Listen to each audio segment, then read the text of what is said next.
Align and distribute page के ऊपर ये टेक्स्ट है।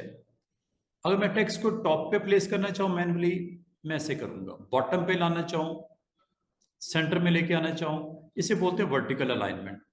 और इसी तरह एक हॉरिजॉन्टल अलाइनमेंट होती है, लेफ्ट अलाइन हो, राइट अलाइन हो या सेंटर अलाइन।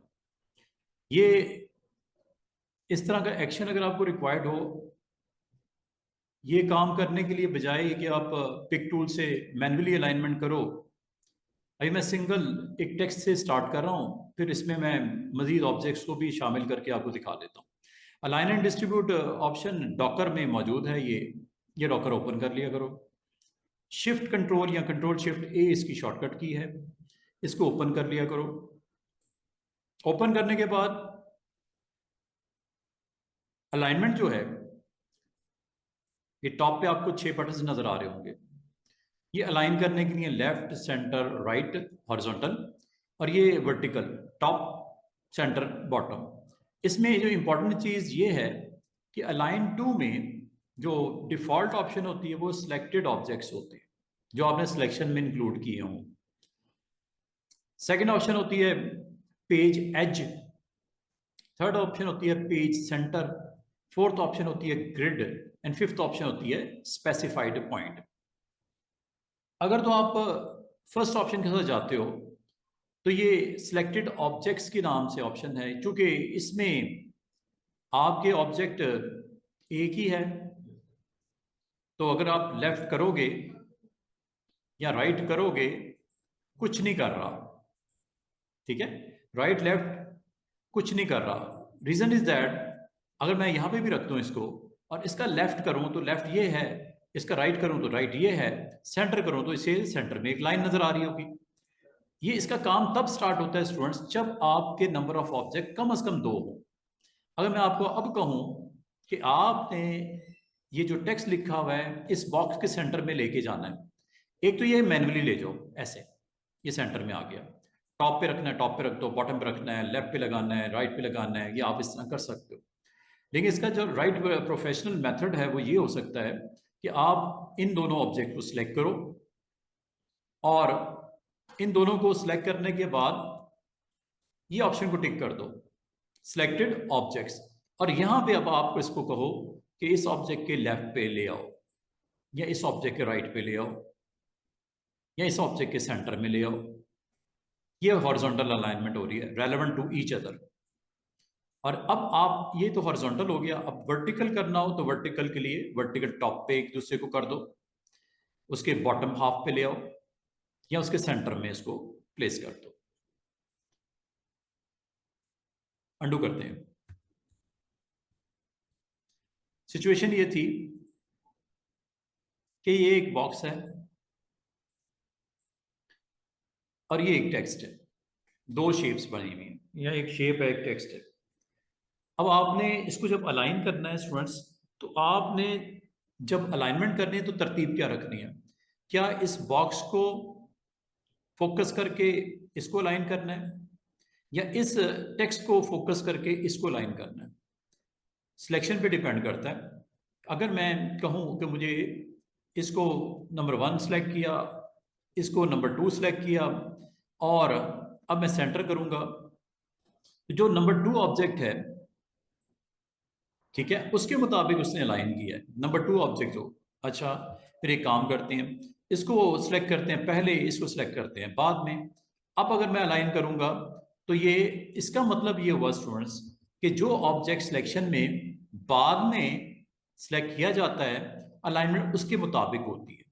अब वो टेक्स्ट को अगर आपने बाद में सिलेक्ट किया तो इसके मुताबिक होगा, अगर बॉक्स को आपने सिलेक्ट किया तो इसके मुताबिक होगा। तो इस बार अगर मैंने बॉक्स को सिलेक्ट किया और टेक्स्ट को बाद में सिलेक्ट किया, तो अब अलाइनमेंट आपकी जो बाद में ऑब्जेक्ट सिलेक्ट होता है उसके मुताबिक अलाइन करता है। तो अगर बॉक्स के मुताबिक करना चाह रहे थे तो बॉक्स को बाद में सिलेक्ट करना है, और करने के बाद इसकी अलाइनमेंट इस बॉक्स की लेफ्ट साइड के मुताबिक कर दे, हो गई। राइट साइड के मुताबिक कर दे, हो गई। सेंटर में, दोनों के बॉक्स के मुताबिक सेंटर में कर दे, हो गई। अब अगर आप वर्टिकल टॉप पे लेके जाना चाह रहे हो बॉक्स के, चला गया। वर्टिकल बॉटम पे लेके आना चाह रहे हो, बॉटम पे चला गया। अगर वर्टिकली सेंटर में लेके आना चाहे बॉक्स के सेंटर में चला गया। इस तरह आपका अलाइनमेंट होती है। जब बजाय ये कि आप मैनुअली अलाइन करो, इसको इस तरह अलाइन कर सकते हो। ये जी अलाइनमेंट का एक सिंपल सा एक टॉपिक। अगर मैं आपको ये कहूं कि मुझे नंबर ऑफ ऑब्जेक्ट हैं, यहां पे मैं 2-3 और बना लेता हूं। ये मैंने 3 ऑब्जेक्ट्स बना दिए। अब अगर मैं आपको ये कहूं कि जो टेक्स्ट है उसके मुताबिक ये सर्कल और रेक्टेंगल अपने आप को अलाइन करे, तो आपने काम ये करना है कि इनको सिलेक्ट करना है, 1, 2, और तीसरे नंबर पे जो सिलेक्ट होगा वो फाइनल ऑब्जेक्ट होगा जिसके मुताबिक अलाइनमेंट होगी। इस बार मैंने टेक्स्ट को सिलेक्ट कर लिया। अब इसके बाद आपने, ये हॉरिजॉन्टल अलाइनमेंट के 3 बटन्स हैं, ये वर्टिकल के हैं। आपने इस ऑप्शन के साथ जाना है। इस ऑप्शन का नाम है सिलेक्टेड ऑब्जेक्ट्स। सिलेक्शन में जो लास्ट ऑब्जेक्ट होगा उसके मुताबिक बिहेव करेगा ये तीनों इकट्ठे। इसमें जो फिक्स पोजीशन है वो फाइनल ऑब्जेक्ट की है, जो कि आपने लास्ट में सिलेक्ट किया था। लेफ्ट, उसके लेफ्ट, या उसके राइट, या उसके सेंटर।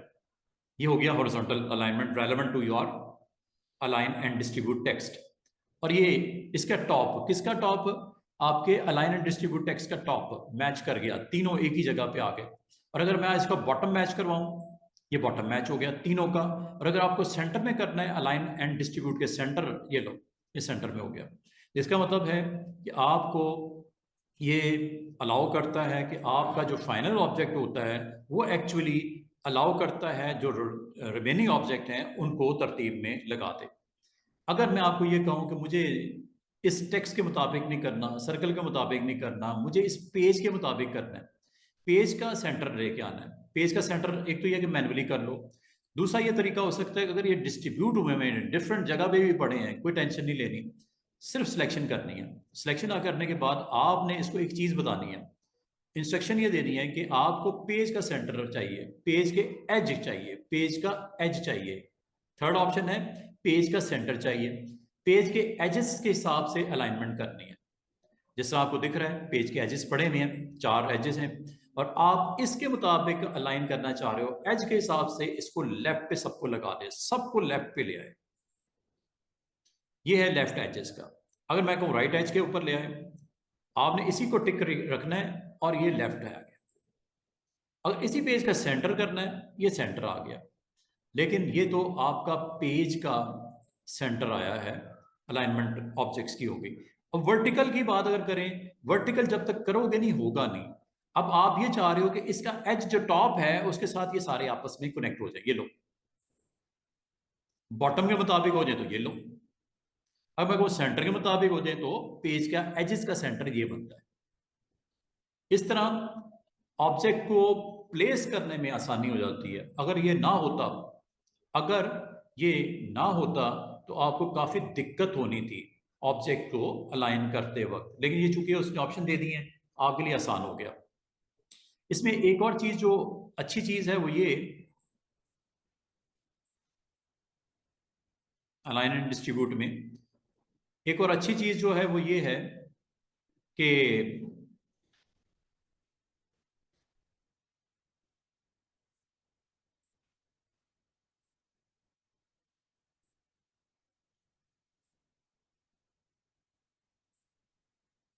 मैं अलाइन एंड डिस्ट्रीब्यूट पे फोकस करना चाह रहा हूँ, इसलिए मैंने टोटल ये ब्लॉक अलग कर दिया ताकि आप पूरी इसकी डिटेल दे सको। अलाइन एंड डिस्ट्रीब्यूट में आपको टोटल 3 पार्ट्स यहाँ दिख रहे होंगे। एक अलाइन है, एक डिस्ट्रीब्यूट है, एक टेक्स्ट भी है नीचे। इसको स्क्रॉल डाउन कर लो, ये फुल इसका टोटल आपके ऑप्शन मौजूद हैं। अभी मैं आपको ऊपर वाली ऑप्शंस के बारे में बता रहा था। अलाइनमेंट हो रही है, रेलेवेंट टू सिलेक्शन करनी है, रेलेवेंट टू एजेस करनी है, रेलेवेंट टू सेंटर करनी है। सेंटर भी कर सकते हो। सेंटर पे अगर आप क्लिक कर दो ना, अब इस सेंटर के हिसाब से इसका लेफ्ट करेगा, सेंटर के हिसाब से लेफ्ट करेगा। मिसाल के तौर पे मैं वक्ती तौर पे इन ऑब्जेक्ट को साइड पे कर देता हूँ, अलग अलग कर देता हूँ, ताकि आपको मैं दिखा सकूं अल्टीमेटली इसने करना क्या है। आपने सारे ऑब्जेक्ट सेलेक्ट कर लिए, जैसे मैंने कर लिए, ये सारे ऑब्जेक्ट सेलेक्ट हो गए। करने के बाद स्टूडेंट्स आपने centre, relevant to centre, centre बनता ही है, यहां करके सेंटर है इसका पेज का। अब देखो अलाइनमेंट सेंटर वाइज वो, अच्छा सेंटर का टॉप, सेंटर का टॉप ये बनता है, ये सेंटर का टॉप बनता है। सेंटर का बॉटम ये बनता है। सेंटर ये है ना, सेंटर के बॉटम पे लगाने ऑब्जेक्ट, सेंटर के टॉप पे लगाने हैं। ये सेंटर का टॉप है, ये सेंटर का बॉटम है। और ये सेंटर का सेंटर है, और ये सेंटर के अलावा हॉरिजॉन्टली अगर करना चाहो, ये सेंटर का लेफ्ट है, ये सेंटर का लेफ्ट है, ये सेंटर का राइट है, पेज का नहीं, सेंटर का राइट है। पेज का करना हो तो फिर ये लेना है, इस सेंटर को करना है तो ये लेना है, और सेंटर का लेफ्ट ये हो गया, सेंटर का राइट ये हो गया, और सेंटर का सेंटर ये हो गया। ये पेज का सेंटर के हिसाब से पोजीशन करेगा। फर्क है, ये एजेस के मुताबिक करता है, ये सेंटर के मुताबिक करता है, और ये एक और ऑप्शन आ गई है, ग्रिड के मुताबिक करता है। अब ग्रिड्स अगर आपको नहीं दिख रही तो मैं आपको दिखाता हूँ। एक काम करते हैं, ग्रिड्स के लिए ना आपको एक काम करना पड़ेगा कि मैं आपको ना कुछ इसमें छोटे छोटे ऑब्जेक्ट बनाता हूँ, ताकि मैं आपको ग्रिड की अलाइनमेंट भी समझा दूँ। ये ऑब्जेक्ट्स आपके पढ़े हुए हैं। मैं एक काम करता हूँ, पहले तो यहाँ पे ग्रिड्स ऑन करते हैं। ग्रिड्स स्टूडेंट्स ऑन करने के लिए व्यू में जाना है। बाद तो आपका डिज़ाइन बहुत ही कॉम्प्लेक्स डिज़ाइन होता है, बहुत ज़्यादा कॉम्प्लेक्सिटीज़ होती हैं डिज़ाइन के अंदर, तो आपको अलाइनमेंट करते वक्त ग्रिड्स की भी बाद ऑन करने की जरूरत पड़ सकती है। तो जब आप ग्रिड, जिसे बोलते हैं डॉक्यूमेंट ग्रिड, इसको ऑन करते हो, ये छोटे छोटे बॉक्सेस आपको दिखते हैं। ये अब ये जो आपकी शेप बनी हुई है, ये ग्रिड के मुताबिक अलाइन करनी है। ये ग्रिड्स, ये जो आपको बॉक्सेस नजर आ रहे हैं, इसके मुताबिक आपने अलाइनमेंट करनी है। इसको एक काम करता हूँ, बिल्कुल साइज एक ग्रिड के मुताबिक मैं यहाँ पे रख देता हूँ। अगर मैं इसको ग्रिड के अंदर यहाँ करके रखूँ, और अगर आपको मैं क्लोजली दिखाऊं, ये ग्रिड के मुताबिक अलाइनमेंट होने लगी है, और उसका लेफ्ट लगाना है, राइट लगाना है, कहाँ पे लगाना है। आपने ग्रिड ऑन किया, ग्रिड के लेफ्ट पे कर दे, ये देखो, ये ग्रिड का राइट है, ये ग्रिड का सेंटर है, ठीक है, ये लेफ्ट, ये राइट, ये ग्रिड का सेंटर। अब मैं अगर आपको ये कहूं कि ग्रिड के टॉप पे ले जाओ, ये ग्रिड का टॉप है। अब मैं कहूं इसी ग्रिड के बॉटम पे ले आओ, ये इसका ग्रिड का बॉटम है। और मैं आपको ग्रिड के सेंटर में ले आओ, तो दो के दरमियान जो सेंटर बनता है वो ये बनता है। ये उस वक्त इंपॉर्टेंट हो जाता है जब नंबर ऑफ ऑब्जेक्ट बहुत ज्यादा हो, जैसे मैं यहां बना लेता हूं।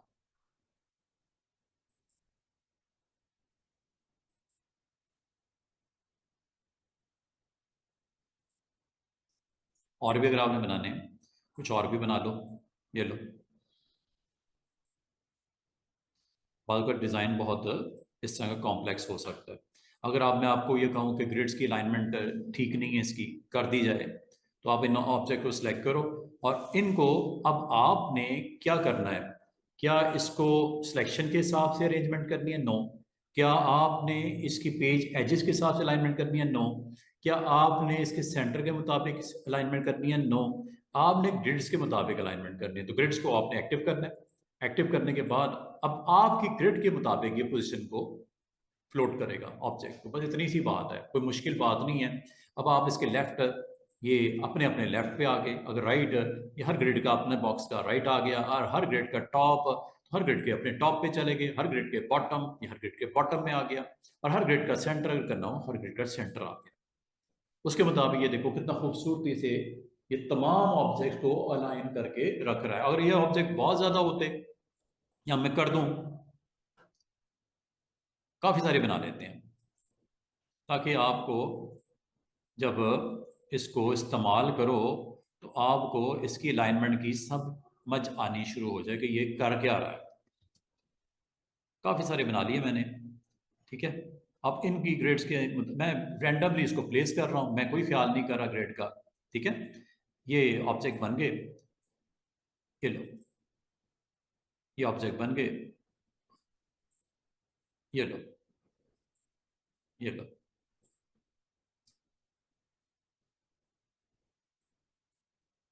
काफी सारे ऑब्जेक्ट हमने बना दिए। अब इनको अगर आप ग्रिड के ऊपर क्लोजली वॉच करो, ग्रिड्स के मुताबिक इसको आप सेटल करना चाह रहे हो। अभी मैंने इन ऑब्जेक्ट को सबको सिलेक्ट किया, बड़े छोटे छोटे ऑब्जेक्ट पड़े हुए पेज के ऊपर, सबको सिलेक्ट किया, और ये अलाइनमेंट करने जा रहे हैं। Top, left, right, top, bottom. ये उस सूरत में करते हैं जब आपका कोई बहुत ज़्यादा कॉम्प्लेक्स ऑब्जेक्ट है, और ये ज़रूरी नहीं कि सर्कल्स अपना रेक्टेंगल्स या स्क्वायर है, और भी ऑब्जेक्ट हो सकते हैं। जैसे मैं लाइन लगाता हूँ, लाइन लगा लेते हैं, यहाँ पे स्ट्रेट लाइन लगा लेते हैं, ये लो, एक सिंपल सी मैंने लाइन लगा ली,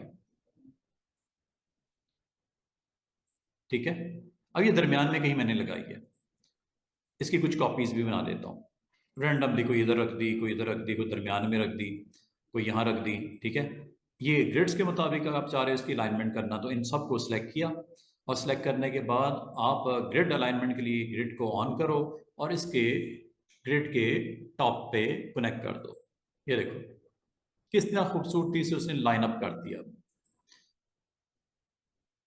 और इसी तरह लेफ्ट करनी है, सब लेफ्ट कर दो, राइट करनी है राइट कर दो, सेंटर करनी है सेंटर कर दो। तो एक अच्छा आपके पास ऑप्शन होती है जिसमें एक ग्रिड्स वाइज इसकी मूवमेंट वो सेट करता है। हालांकि मैंने कहीं दरमियान में रखा था, लेकिन ये देखो कितना उसने खुद ही उसकी अलाइनमेंट करके ग्रिड्स के ऊपर उसने प्लेस कर दिया। ये है जी ग्रिड्स की जो alignment relevant to your grids. अब अगर एक और हम जो ग्रिड को फिलहाल ऑफ कर देते हैं। ग्रिड का मैंने सिर्फ ये बताना था कि अलाइनमेंट आपकी ग्रिड वाइज भी कर सकते हो। ग्रिड यहाँ से ऑन ऑफ होती है, इसको ऑफ कर दिया। अब बिल्कुल ये प्लेन है आपका पेपर पेज। और अब मैं आपको एक और आखिरी काम ये बताना चाह रहा हूँ कि जब आपके पास नंबर ऑफ ऑब्जेक्ट बहुत ज़्यादा हो और उनको आपने किसी पॉइंट के मुताबिक अलाइनमेंट करनी हो, अब मैं पेज नहीं कहूँगा, अब मैं पेज की बात नहीं कर रहा। अब अगर मैं आपको कहूँगा किसी पॉइंट के ऊपर इसको मैंने सबको लेके जाना है, किसी खास पॉइंट पे लेके जाना है। मैं साइज छोटा बड़ा इसलिए कर रहा हूँ ताकि एक दूसरे को ओवरलैप ना करें, आपको समझने में मुश्किल ना हो। ये जैसे ये मैंने कुछ ऑब्जेक्ट बना दिए, अब मैं चाह रहा हूँ कि ये सारे के सारे इस पॉइंट पे अपने आप को अलाइन कर रहे हैं। इस पॉइंट पे टॉप नहीं कह रहा, लेफ्ट नहीं कह रहा, राइट नहीं कह रहा, मैं कह रहा हूँ इस पॉइंट पे लाइन करें। इस पॉइंट को आपने बताना है, इसे बोलते हैं स्पेसिफाइड पॉइंट। बाद का डिजाइन की डिमांड ये होती है कि आप अपने सिलेक्शन को एक्टिव करो, और करने के बाद पेज वाइज नहीं करना, आपने सिलेक्शन के मुताबिक नहीं करना, पेज वाइज नहीं करना, सेंटर वाइज नहीं करना, ग्रिड वाइज नहीं करना, आपने स्पेसिफाइड पॉइंट करना है। Last option align with a specified reference point. जब आप इस पर क्लिक करते हो तो आप यहां पे बताते हो कि किस पॉइंट को आपने नॉमिनेट करना है, एक्स की पोजीशन एंड वाई की पोजीशन। अगर मैं आपको कहूं कि x की वैल्यू भी 0, y की वैल्यू भी 0, ये भी कर सकते हो। अच्छा, x की वैल्यू 0 और y की वैल्यू कहां है 0? ये है 0, ये x एक्सिस 0 है और नीचे y एक्सिस 0 है। अगर आप कहो इस कॉर्नर को, ये जो बॉटम कॉर्नर है, इसके मुताबिक सब अपने आप को अलाइन कर लें, तो ये 0 0 दे दो, ऐसे ये भी 0 दे दो, ये भी 0 दे दो, ठीक है। तो ये पोजीशन लेंगे इसके उस पॉइंट के मुताबिक जो 0 0 है। ये देखो ये 0 0 पॉइंट पे आ गया, कॉर्नर्स उसका 0 0 पॉइंट पे आ गया। अंडू करता हूं, इस बार मैं 0 0 नहीं करता, बल्कि मैं इसके कोई खास पॉइंट पे इसको इनको सबको एक जगह पे कंसोलिडेट करना चाह रहा हूं। ये है जी वो मार्क जो आप बताते हो, स्पेसिफाई पॉइंट। क्लिक कर दो, मैं कहता हूं यहां पे सबको ले आओ। ये मैंने पॉइंट मेंशन कर दिया, ये मैंने ऊपर पॉइंट मेंशन जैसे किया, एक्स की वैल्यू और वाई की वैल्यू ऑटोमेटिकली आ गई। दोबारा से देखिएगा, जब आप क्लिक करते हो ना, आप एक पॉइंट बता देते हो। मिसाल के तौर पे मुझे ये पॉइंट बताना है, जैसे मैं क्लिक करूंगा ये पॉइंट यहाँ पे एक्टिव हो गया, और इसके मुताबिक सेंटर कर दो, सबको सेंटर कर दो। ये दो, ये वर्टिकली, ये हॉरिजॉन्टली सेंटर हो गया और ये वर्टिकली सेंटर में होने लगा। तो इसका मतलब आपने जो पॉइंट हाईलाइट किया था उसके मुताबिक सब लोगों ने अपने आप को रिस्पांस देते हुए वहां पे ले गया। तो ये एक ऑप्शन है, अगर आप करना चाहो इसको इस्तेमाल, तो करके अपने नंबर ऑफ ऑब्जेक्ट्स को अलाइन करके रखा जा सकता है। उम्मीद है आपको अलाइनमेंट में हॉरिजॉन्टल, वर्टिकल और रेलेवेंट टू दीज ऑप्शन समझ आ गई होगी। और ये जब नंबर ऑफ ऑब्जेक्ट बहुत ज़्यादा हों तो बिल्कुल इसको इस्तेमाल करके बहुत कुछ किया जा सकता है, अगर आप कुछ इसको इस्तेमाल करके यहाँ पे रखना चाहो। अच्छा जी, नेक्स्ट ऑप्शन जो है वो डिस्ट्रीब्यूट की होती है। अलाइनमेंट ऑलमोस्ट मैंने टॉपिक क्लोज कर दिया। अब आप डिस्ट्रीब्यूट भी अगर आ जाओ, डिस्ट्रीब्यूट का मतलब क्या होता है, आप एक ऑब्जेक्ट को कहीं पे इस तरह प्लेस करना चाह रहे हो कि उनके दरमियान की स्पेसिंग भी इक्वल हो जाए। मिसाल के तौर पे मैं एक काम करता हूं, यहां पे कुछ ऑब्जेक्ट बना लेता हूं। ये मैंने एक ऑब्जेक्ट बनाया, फिल भी कर देता हूं ताकि आपको दिखाई दे।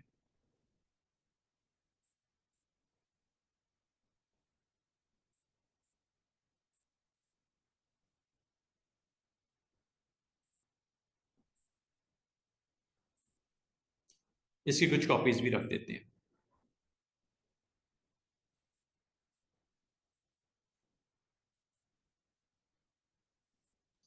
ये ऑब्जेक्ट पड़े हुए हैं। अगर आपसे कोई कहे कि इनको लाइन अप करना है, इन बॉक्सेस को, तो आप इन सबको सिलेक्ट करोगे नंबर 1। नंबर 2, इनको लाइन अप जो करना है, आपने सिर्फ लाइन अप करना है हॉरिजॉन्टली वर्टिकली, या इसको डिस्ट्रीब्यूट भी इक्वली करना है। अब अगर यहाँ पे स्टूडेंट देखा जाए तो ये इसकी जो डिस्ट्रीब्यूशन है स्पेसिंग के हवाले से बराबर नहीं है। कहीं पे स्पेस ज़्यादा है ऑब्जेक्ट के दरमियान में, कहीं कम है।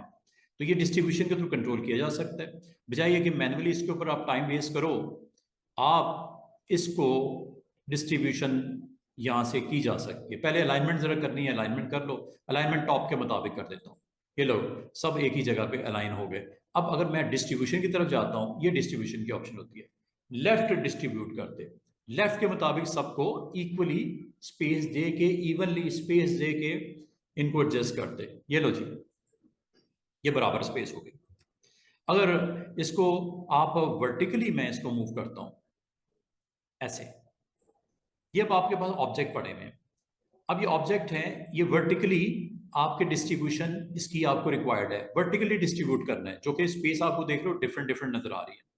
तो ये वर्टिकल डिस्ट्रीब्यूशन इधर से होती है, ये वर्टिकल डिस्ट्रीब्यूट हो गए, बराबर बराबर फासले के ऊपर आ गए।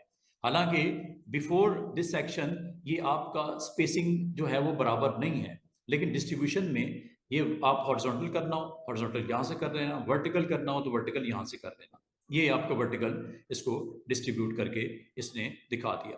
अच्छा, बाद औक़ात ये होता है कि आप किसी पॉइंट के मुताबिक तमाम, अच्छा इसमें एक चीज और जो देखने वाली है, समझने वाली है, वो ये, बाद का तो आपके पास नंबर ऑफ ऑब्जेक्ट होते हैं और पेज के ऊपर आप डिस्ट्रीब्यूट करना चाह रहे हो। ये पेज के लिए आपने इसको लेना है, पेज एज, पेज एज पे आपने क्लिक कर देना है और इसको आपने जस्ट इसमें एक काम आपको करना पड़ेगा।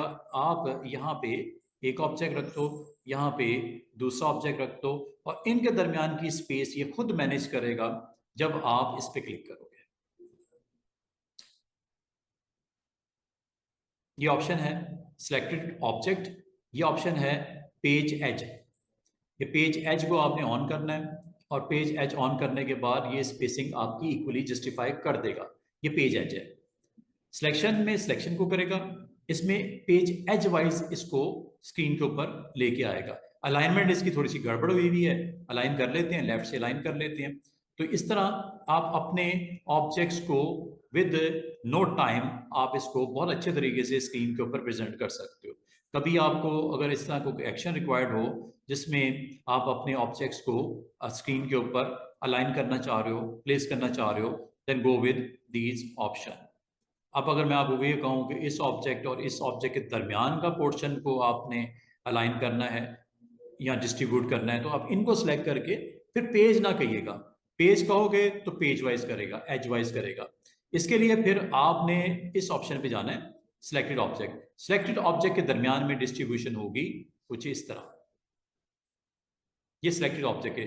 अगर पेज वाइज करना है तो पेज वाइज के लिए ये है पेज एज, ये पेज एज डिस्ट्रीब्यूशन है। तो इस तरह आप अपने डिजाइन को अपनी नीड के मुताबिक आप अलाइन कर सकते हो।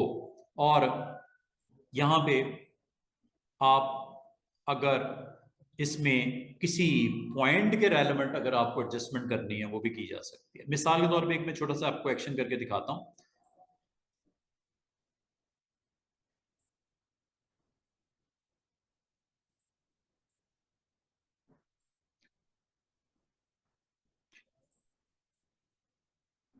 ये आपके पास ऑब्जेक्ट है,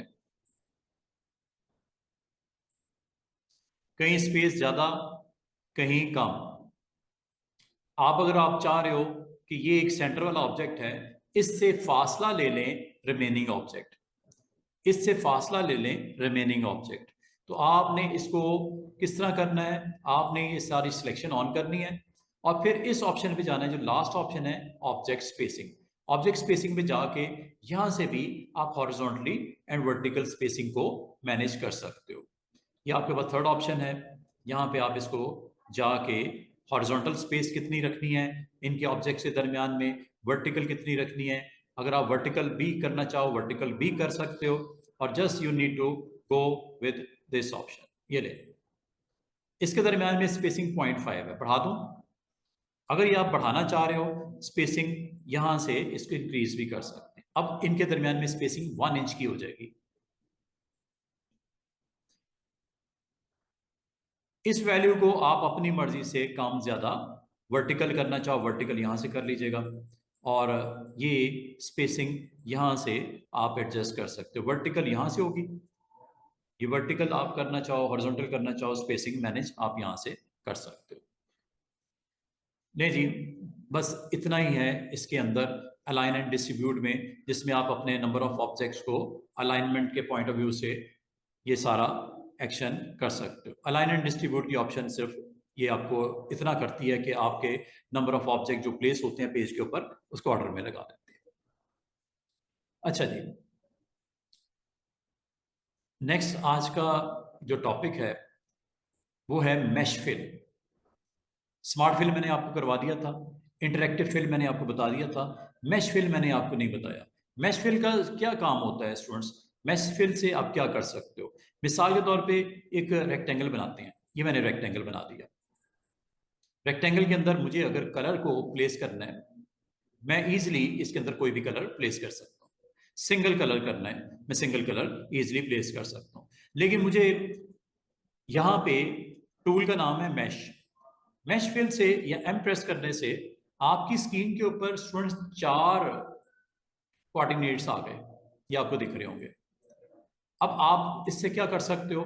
आप हर पॉइंट पे क्लिक करने पे आप यहां पे अपनी मर्जी से कलर ऑन कर सकते हो।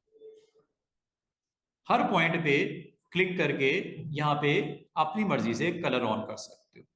इसका मतलब ये हुआ कि ये आपके जितनी नोड्स होती हैं यहाँ पे अपनी मर्जी से कलर आप यहाँ पे दिखा सकते हो। और अगर आपने नंबर ऑफ पॉइंट्स के ऊपर कलर इकट्ठा ऑन करना है तो क्लिक पे ड्रैग करने से ये सिलेक्शन भी हो जाती है और इनके ऊपर कलर आप ऑन कर सकते हो। इसी तरह कभी कोई ऐसे पेजेस चाहिए जिसमें आपको सेम सेम कलर नहीं चाहिए, आपको डिफरेंट डिफरेंट कलर चाहिए, तो आप इन नोड्स को एक्टिव करने के बाद कलर यहाँ से दे सकते हो। तो बाद बार आपको ऐसे पेज बनाने पड़ सकते हैं जिसमें कलर्स आप पॉइंट टू पॉइंट इसको चेंज करके आपने दिखाना हो। बाद बार आपको पेज के ऊपर ग्रेडियंट्स आपने देखे होंगे, सॉलिड कलर आपने देखा होगा, लेकिन इससे फायदा ये होता है कि आप अपनी मर्जी से जिस पॉइंट पे जो कलर देना चाहो दे सकते हो। अब अगर मैं आपको ये कहूं कि ये जो आपको पॉइंट्स हैं, पॉइंट्स को आप अपनी मर्जी से स्ट्रेच भी कर सकते हैं लाइक दिस। और यहाँ पे अगर आप और पॉइंट चाहिए, इस पॉइंट पे आप क्लिक कर दो, यहाँ पे एक और पॉइंट आ जाएगा। डबल क्लिक करने से पॉइंट एक्टिव हो जाता है। इस पॉइंट पे अगर आप चाहो डिफरेंट कलर को भी दे सकते हो, लाइक ग्रीन को मैं यहाँ पे शेड देना चाह रहा हूँ, और यहाँ पे अगर आप मजीद पॉइंट को ऐड करना चाहो डबल क्लिक कर दो, यहाँ पे येलो को शेड देना चाह रहा हूँ। इसका मतलब है नंबर ऑफ कलर्स को डिफरेंट पॉइंट्स पे इंट्रोड्यूस करवाना कोई इतनी मुश्किल बात नहीं है। आप ये पॉइंट यहाँ पे ऐड ऑन कर सकते हो।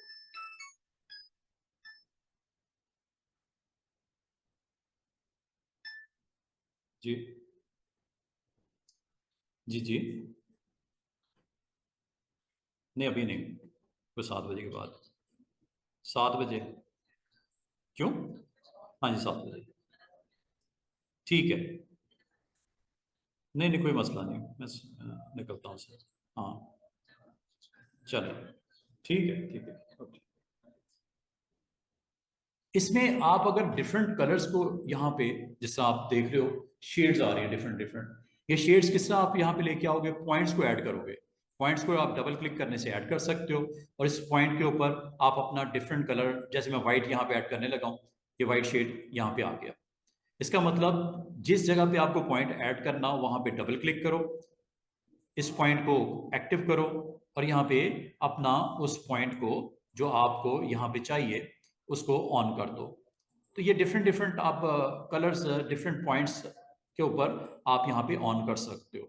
और ये जितने भी आपको नोड्स हैं ये जो दिख रही हैं, अगर आपको यहाँ पे वर्टिकल रिक्वायर्ड है तो डबल क्लिक करके यहाँ वर्टिकल भी नोड ऐड कर सकते हो। डबल क्लिक करके यहाँ पे एक वर्टिकल भी नोड ऐड कर सकते हो। अगर मुझे इन दोनों पॉइंट्स के ऊपर सिलेक्शन करके ये मैंने सिलेक्शन किस तरह करते हैं स्टूडेंट्स, एक आम जैसा नोड सेलेक्ट करते हैं वैसे ही आप सिलेक्शन कर सकते हो। ये सिलेक्शन मैंने कर ली है और सिलेक्शन करने के बाद इसको मैं थोड़ा सा ब्लैक शेड के साथ प्रोमिनेंट करना चाह रहा हूँ। ये ब्लैक शेड यहाँ आ गया। इसी तरह इसको भी सिलेक्ट करके नोड्स को इधर भी ब्लैक कर देता हूँ। तो ये आप देख रहे हो कि किस तरह आपके डिफरेंट वेरिएशन ऑफ कलर्स यहाँ पे डाले जा सकते हैं। और इस तरह ये मैश टूल है जो आपको अलाउ करता है कि आप अपने उस शेप के इनसाइड नंबर ऑफ कलर्स को लेके आ सकते हो। एक और एग्जांपल देखते हैं। लाइक एक हमारे पास राउंड शेप है। राउंड शेप के अंदर हमें यहाँ पे रिक्वायर्ड है, इसको कन्वर्ट कर लेते हैं into curves. Convert to curve कर लिया। ये दोनों पॉइंट्स को मैंने सिलेक्ट किया। ये काइंड ऑफ एक मैंगो आपका बन गया। ठीक है, अब इसके ऊपर अगर आप कलर्स लेके आना चाहो मैश के साथ, तो मैश आपको अलाउ करता है कि आप यहाँ पे क्लिक करते ही ये आपके पास हैंडल्स आ जाते हैं। इन हैंडल्स पे आप जो भी कलर रखना चाहो, जहां पे प्लेस करना चाहो, आप इजीली प्लेस कर सकते हो। अगर आपने पूरे को हाईलाइट करना है, पूरे को हाईलाइट कर दिया। इस पे आपने कलर जो भी प्लेस करना है, like I want to put green shade, ये पूरे के ऊपर तो आपको ग्रीन कर दिया। लेकिन मैश टूल को जैसे एक्टिव करोगे तो यहाँ पे आप अपनी मर्जी से कलर्स आप ऐड ऑन कर सकते हो। मिसाल के तौर पे मुझे यहाँ पे एक कलर रखना है जस्ट हाईलाइट करने के लिए, तो यहाँ पे आप सिंपल डबल क्लिक कर दो और डबल क्लिक करने के बाद यहाँ पे मैंने व्हाइट शेड ऐड कर दिया। ये व्हाइट शेड आ गया। अगर मैं आपको कहूँ कि इसकी सराउंडिंग के कलर्स थोड़े डार्क टोन में लेके आने हैं, तो इनको सिलेक्ट कर लो। सिलेक्शन करने की आसान सी ट्रिक ये होती है कि आप इसको क्लिक प्लस ड्रैग से भी सिलेक्ट कर सकते हो। ऐसे क्लिक प्लस ड्रैग से मैंने बाउंड्रीज वाले सिलेक्ट कर ली है, और ये वाला भी सिलेक्शन से आउट अगर है, शिफ्ट के साथ से ऑन कर सकते हो। करने के बाद इसको थोड़ा डार्क टच देते हैं, तो ये थोड़ा डार्क मैंने शेड यहाँ पे दे दिया। तो इसका मतलब ये हुआ स्टूडेंट्स के आप अगर आप चाहो तो आप different point of the shape के ऊपर कलर्स को अपनी मर्जी से ऑन ऑफ कर सकते। येलो दे देते हैं ताकि नजर आए आपको। इसी तरह अगर आपको कहो कि इस साइड पे भी आपको कलर चाहिए, तो इनको भी हम इसी तरह सेलेक्ट करेंगे। अच्छा, सिलेक्ट करने के लिए हमारे पास दो डिफरेंट फ्रेम्स होते हैं सिलेक्शन के लिए। एक तो होता है रेक्टेंगल और एक होता है फ्री हैंड। फ्री हैंड से भी सिलेक्शन हो जाती है। सिलेक्शन किस तरह होती है कि ये आप इस तरह क्लिक प्लस ड्रैग करके अपने उन तमाम नोड्स को एक्टिव कर दोगे जिनको सिलेक्शन में इंक्लूड करना है। सिलेक्शन में जब इंक्लूड हो गए तो इसके ऊपर शेड देना है। शेड मैंने ये दे दिया। और अगर आपको कहा जाए कि दरमियान वाले जो पॉइंट्स हैं इनको आपने एक्टिव करना है, ये दरमियान वाले पॉइंट में यहाँ से चाहे आप फ्री हैंड से कर लो, चाहे रेक्टेंगल से कर लो, ये आपके दरमियान वाले आपके नोड्स एक्टिव हो गए। यहाँ पे मिसाल के तौर पे आपको शेड ये देना है, या कोई और करना है, वाइट करना है, या आपको डार्क करना है, ये आप जो भी कलर करना चाहो यहाँ पे आप कलर यहाँ पे दिया जा सकता है। मिसाल के तौर पे अगर मैं आपको कहूँ कि इसके ऊपर एक लीफ बनाना है, लीफ बनाने के लिए बेशुमार आपके पास ऑप्शन मौजूद हैं, और उनमें से एक लीफ बनाने के लिए जो मेथड है वो सर्कल्स को आपने बनाना है, और सर्कल्स को बना के इसकी सेम कॉपी निकाल लेनी है, और सेम कॉपी निकाल के आपने इन दोनों को सिलेक्ट करके स्मार्ट फिल को इस्तेमाल कर सकते हो। स्मार्ट फिल आपको मैंने बोला था कि जैसे आप सेंटर ऑफ दी जो आपके पास पार्ट है उस पर क्लिक करोगे तो स्मार्ट फिल से ये कलर इसके अंदर आ जाएगा। और अगर आप इसको लीव के तौर पे इंट्रोड्यूस करना चाहो तो ये लीव यहाँ पे आपके पास क्रिएट हो चुका है। कलर आप अपना बता दो, जो कलर इसके अंदर देना है कलर यहाँ पे आ गया। और अगर इसके इनसाइड आपको मैश क्रिएट करना है, कलर्स का मैश बनाना है, तो आप इस पर क्लिक करके मैश टूल यहाँ से एक्टिव कर दो। अब मैश टूल को एक्टिव करते ही ये आपके पास कुछ पॉइंट्स आ जाएंगे, नोड्स आ जाएंगे। और अगर आप इसमें मजीद नोड्स को ऐड करना चाहो तो डबल क्लिक करके मजीद नोड्स ऐड की जा सकती हैं। मिसाल के तौर पे मुझे एक यहाँ पे दरमियान में मैंने एक वाइट सी स्ट्रिप देनी है, दोनों साइड्स को मैंने डार्क करना है, दरमियान में लाइट कलर देना है। ठीक है, तो आपने यहाँ पे डबल क्लिक कर दो, इधर भी डबल क्लिक कर दो। दरमियान वाले पार्ट्स को सिलेक्ट करने के लिए अगेन मैश टूल को एक्टिव करो, यहाँ से सिलेक्शन को आप ऑन कर दो। सिलेक्शन को ऑन करने के बाद इसको मैं साइड पे करता हूँ। सिलेक्शन ऑन करने के लिए आपने मैश टूल पे जाना है, मैश टूल पे जाके ये आपके जो पॉइंट्स हैं इनको एक्टिव कर, दरमियान वाले पार्ट को मैंने एक्टिव कर, तो यहाँ पे वाइट कलर मैंने लगा दिया, ये लाइट कलर मैंने लगा दिया। तो ये इस तरह लग रहा है, एक अच्छा एक इम्पैक्ट आ रहा है कि ये जैसे आपका लीव का पॉइंट ये इस तरह नज़र आ रहा है। और अगर आप इसमें मैश टूल को इस्तेमाल करते हुए इस लोकेशन को दाएं बाएं करना चाहो, स्टूडेंट्स आप कर सकते हो। ये just you need to click, इसको स्ट्रेच करके लेफ्ट और राइट अगर आप करना चाहो, शेड को मूव किया जा सकता है यहाँ से करके। और फिर फाइनली ये ऊपर अगर आप इसको भी मूव करना चाहो, आप इसको मूव कर सकते हो लाइक दिस। एक सिंपल सा लीव का टच और इसको आप अपने सरफेस के ऊपर इस तरह दिखा सकते हो। तो बाद में आपको ज़रूरत पड़ सकती है मैश टूल की, और मैश टूल आपको अलाउ करता है स्मार्ट फिल की तरह, या आपका एक और जो आपका सिंपल ये एग्जांपल है जी मैश की, जिसमें लीव के ऊपर काम किया गया प्लस मैंगो के ऊपर काम किया।